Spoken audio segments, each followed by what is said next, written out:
Hi everyone, this is just a quick overview for English 101 just to kind of help you understand the general outline of the course.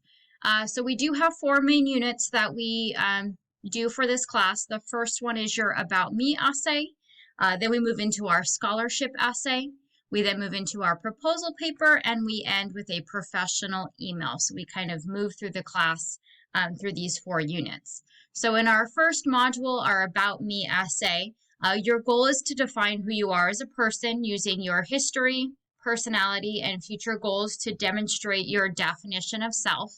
The goal with this paper is really just to learn basic structure, kind of just starting the basics of writing.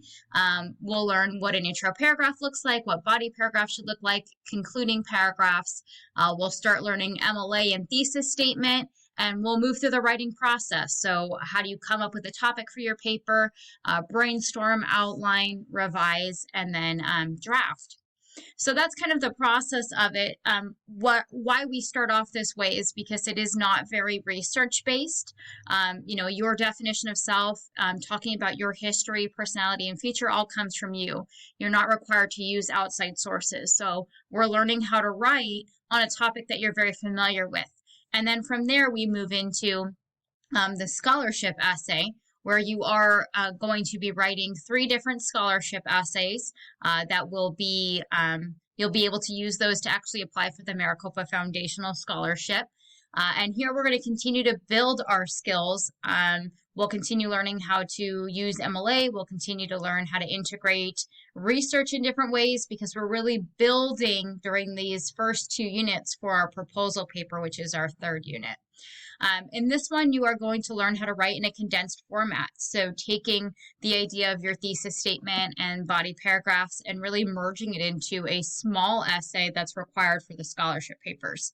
Throughout modules 1 and 2, you're going to be doing reading on the gender wage gap and the racial wealth gap to help prepare you for our proposal paper, which is our third unit in this class. In the proposal paper, you're going to provide a solution for either the gender pay gap or the racial wealth gap. That's going to be your goal.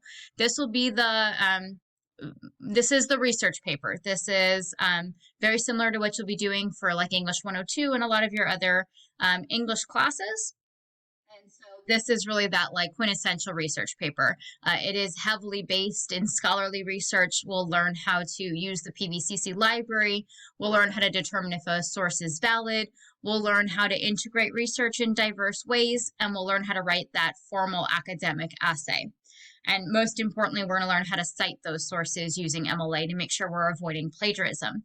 And this is your hardest and longest paper for the class, and that's why we do our readings throughout modules 1 and 2 to help you learn about the topics, to get sources for this paper, so that way when we get to this in week 6, you really kind of dive into actually writing it.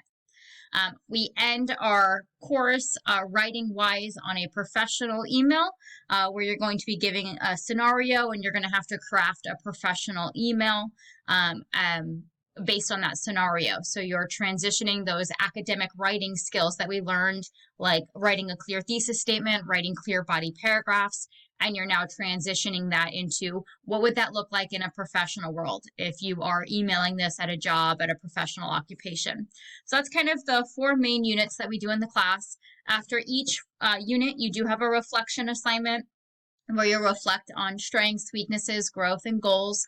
You can see that all of these units do match up with the course competencies listed in your syllabus. A portfolio or reflection type assignment is a requirement as part of the course competencies, as well as the exit outcome of 3,000 words or more. So you'll also see that all of my essays have word counts because we do have to meet those exit outcomes that are listed in my syllabus as the course description and course competencies. I just want to point out that I do have a weighted gradebook just so you can better see the categories of my class. So essays are weighted at 50% of your overall grade. So if you don't do the essays, you will fail the course because they are weighted at 50%. And you will notice that the proposal paper is the heaviest point value in that category at 200 points. You then have major assignments and essay process work, which are both weighted at 20% of your grade, and minor assignments, which are weighted at 10% of the grade. What you need to understand most about a weighted grade book is in the beginning of the semester, there's a lot of fluctuation. So if you think about an essay being worth 50% of your grade, and let's say we do our first essay, our About Me essay, and we enter that into the grade book, you have that one single grade weighted at 50% of your grade.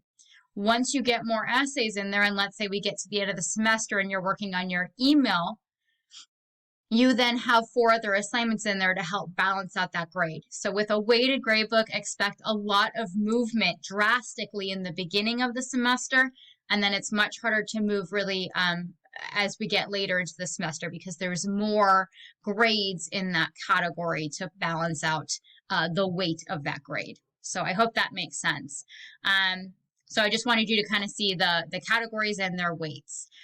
My next video that's posted right below this one is navigating the class in Canvas. I'm just going to quickly hit the highlights and go over weekly overviews and how you should be navigating my class in this online environment. Okay.